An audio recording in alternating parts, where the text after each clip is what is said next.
नजरिया लागी रे मोरी गुइया, बंसी बट अरु तट जमुना को, श्याम सुंदर रस पागी रे मोरी हुइया। वह चितवन मुस्कान माधुरी, लख मन भयो बिरागी।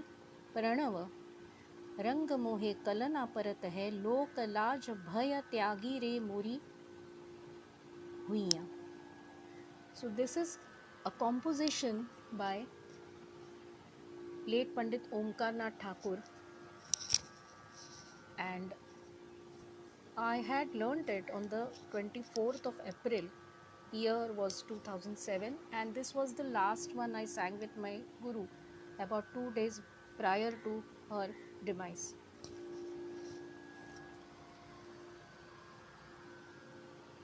नजरिया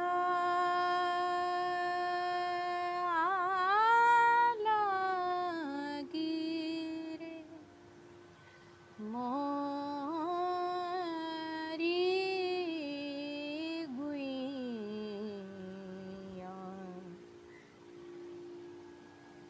लागी रे मोरी गुइया। नजरिया लागी रे मोरी गुइया, नजरिया लागी रे मोरी गुइया। बंसी बट अरु तट जमुना को,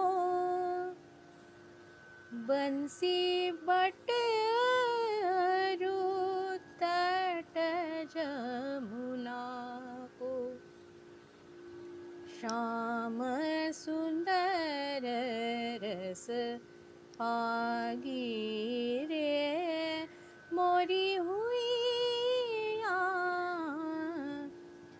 श्याम सुंदर रस पागी रे मोरी हुइया। नजरिया लागी रे मोरी गुइया। वह चितवन मुस्कान माधुरी, वह चितवन मुस्कान माधुरी, लख मन भयो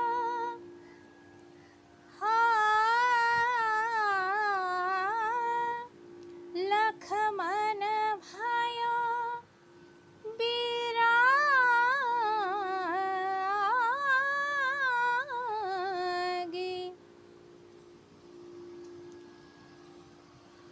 प्रणव रंग मोहे कलना परत है, प्रणव रंग मोहे कलना परत है।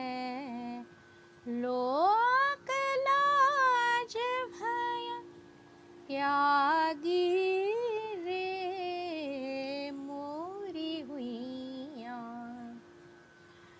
लोक लाज भय त्यागी रे मोरी हुइया।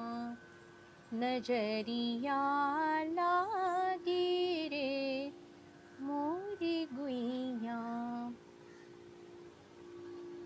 So I called my guru to understand about a doubt connected to this song on that day. Let me shift to Hindi language. मैंने मुक्ताताई को फ़ोन किया 31 मई को, यह समझने के लिए कि यहाँ कैसे गाना है या यहाँ क्या करना है। तो उन्होंने कहा कि एक काम कर, तू पहली पंक्ति गा। तो मैंने नजरिया लागे रे मोरी गुइया यह गाया। और ये तो होता ही है कि आप जिनको कोई शंका पूछते हैं वो भी उस गीत को गुनगुनाएंगे ही, तब कुछ बता पाएंगे, नहीं तो मन में अगर गुनगुनाते ही रहते तो बता भी देते। लेकिन किंतु मैंने ऐसे देखा कि जो मैं गा रही थी रे नी सा गा मा धा पा, तो वो सा नजरिया। और मुक्ताते की एक शिकायत रहती थी कि मैं तो बहुत ऊंचा ऊंचा गाना चाहती हूँ, उनका स्वर था सफ़ेद 6, और यहाँ वे सारे नी सा गा मा धा पा के स्थान पर नजरिया लागे रे मोरी गुइया ऐसे गाने लगी। तो मैंने सोचा ऐसा क्यों कर रही हैं कि मैं नीचे गा रही हूँ,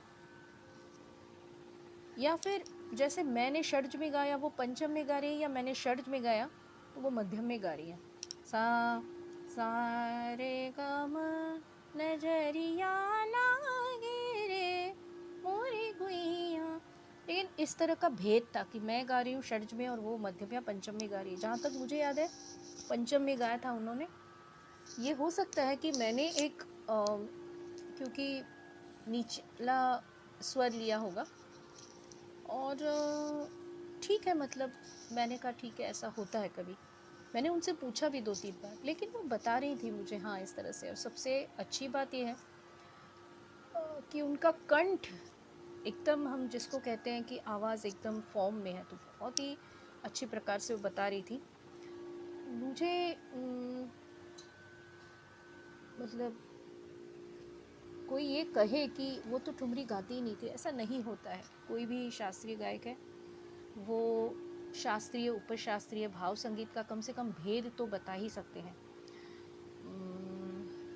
उसी प्रकार यह एक गीत है, और 2-3 और गीत हैं जो एक और बार मैंने लाइव में रिकॉर्ड भी किए हैं, और ये जो मेरा पेज है उस पर उसकी लिंक भी है।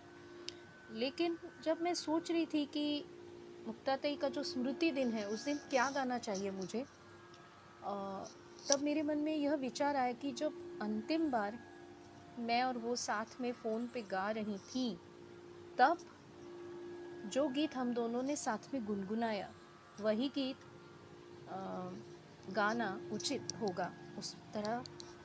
और मैंने ये भी सोचा कि मुझे कोई तबला लेके बैठकर उसका विस्तार तो नहीं करना है, और इसलिए आज मैं, सच तो ये है कि ये गीत वारंबार कहीं ना कहीं मैं गाती ही रहती हूँ, ऐसा नहीं है। हाँ, लेकिन जैसे 2 या 3 वर्ष पहले मेरी एक सखी जो कथक करती है, उसके कहने पर कि तुमने एक समय 5 साल कथक सीखा था तो फिर क्यों नहीं शुरू करती, तो वो मेरे घर में आने लगी मैं कह सकती हूँ 2017-18 से। और मैं उससे गीत उसे गा गा के सुनाया करती थी। तब मैंने यह भी गीत सुनाया था उसे। और हमें तो पता ही है कि नज़रिया इस शब्द के आरंभ में ये शब्द है, ऐसे कई गीत है, कई ठुमरियाँ हैं। नजरिया लागे नहीं कहीं और है, और भी गीत है। और इसमें एक अच्छी बात मुझे ये लगी, प्रणव रंग मोहे कलना परत है, तो ओमकार नाथ ठाकुर जी का जो एक प्यारा सा स्मरण इसमें हो रहा है, वो एक आनंद वाली बात है। यदि ये छोटी सी प्रस्तुति फिर आप सुनना चाहेंगे तो अवश्य सुन सकते हैं। इसका कारण यह है कि जो हम लाइव परफॉर्मेंसेस करते हैं वो फेसबुक में जब हम शेयर करते हैं तो एक कुछ ही क्षणों में पूरा का पूरा आ जाता है। और उसके पहले मैंने एक छोटा सा वीडियो कट दिया हुआ है, उसमें भी मैंने गाया है। 13 मार्च को मेरी गुरु मुक्तातेई भिड़े का जन्मदिन होता है, और भी कई डेट्स मैं बताना चाहूँगी। 3 अगस्त को सरलाताई का होता है, जैसे कि 20 अप्रैल को उनका स्मृति दिन होता है। तो ये जो दिन है उन दिनों कुछ ना कुछ प्रस्तुत करना और प्रस्तुत का अर्थ केवल इतना ही है कि वहाँ पर मुझे उनके लिए कुछ गाना, ये एक विचार होता है। वहाँ पर बैठ के कितना मैं शैलीदार गा रही हूँ या कुछ गा रही हूँ, तो वहाँ ऐसे गीतों में जो प्रयत्न, ये जो प्रयास मैं करती हूँ, उसमें संभवतः त्रुटि भी हो सकती है। और वो त्रुटि के लिए सर्वप्रथम गुरु और गुरु के चरणों में भेजने का श्रेय जिन्हें जाता है, उन माता पिता से और गुरु से क्षमा मांगनी चाहिए त्रुटियों के लिए। वो भी मैं मांगूंगी। और जो भी इस प्रस्तुति को सुनेंगे उनको धन्यवाद कहती हूँ। और ये पुष्प जो गीत का मैंने अर्पण किया मुक्तादाई के लिए, क्योंकि वही अंतिम गीत था जो हमने साथ में गाया। मैं जो भी सुनने आएंगे और जो सुन रहे हैं उनको धन्यवाद कहते हुए, आज जहाँ कहीं भी वो हैं उनसे ये कहना चाहती हूँ कि सदैव उनका स्मरण रहेगा गीतों में। और जिस प्रकार से मेरी अपनी माता की तरह उन्होंने मुझे वही स्नेह दिया, बिल्कुल बिल्कुल माता जैसा, सभी शिष्यों को तो दिया ही, लेकिन अधिक सहवास मेरा और उनका रहता था, इसलिए क्योंकि मैं दूर रहती थी और उनके घर यदि 11 बजे गई या 10:30 बजे पहुंच गई तो शाम के 5, 5:30 या 6 तक मैं वहाँ रहती थी। शुरू में एमए के दिनों में तो सप्ताह में 2 बार, लेकिन बाद में एक ही बार जाती थी। तो इसके अलावा कहीं फंस गई तो चली गई घर पर और सुबह आ गई, बरसात में या ऐसे किसी कारणवश। रेडियो की परीक्षाएं दी और उत्तीर्ण हुई, ऑडिशंस। तब तो परिवार गांव में गया था और मैं एक पूरे महीने उनके साथ रही, एक और बार 15 दिन रही। तो ये सुख के दिन थे, सहवास के दिन थे जो मुझे प्राप्त हुए। तो उसके लिए मैं ईश्वर को और मेरी सारी गुरुओं को, माता पिता को धन्यवाद कहते हुए आज नमन करती हूँ उन्हें। आज के दिन मैंने फ़ोन एक हाथ में पकड़ा हुआ है, इसीलिए दोनों हाथ सामने लाकर प्रत्यक्ष नमन करती हुई मैं नहीं दिखूंगी। ऐसे ही प्रयास रहेगा। किस तरह से बारिश या कनेक्टिविटी कैसे हो पता नहीं, परंतु इच्छा अवश्य है कि मैं 13 जून को भी कोई गीत प्रस्तुत करूं। छोटा ख्याल हो, बड़ा ख्याल हो, कुछ भी, भजन भी मुझे उन्होंने सिखाए थे। और मैं नंदिनी बोरकर धन्यवाद कहती हूँ सभी को जो आके सुनेंगे। और आज के दिन उनके चरण कमलों में अपना मस्तक रखती हूँ।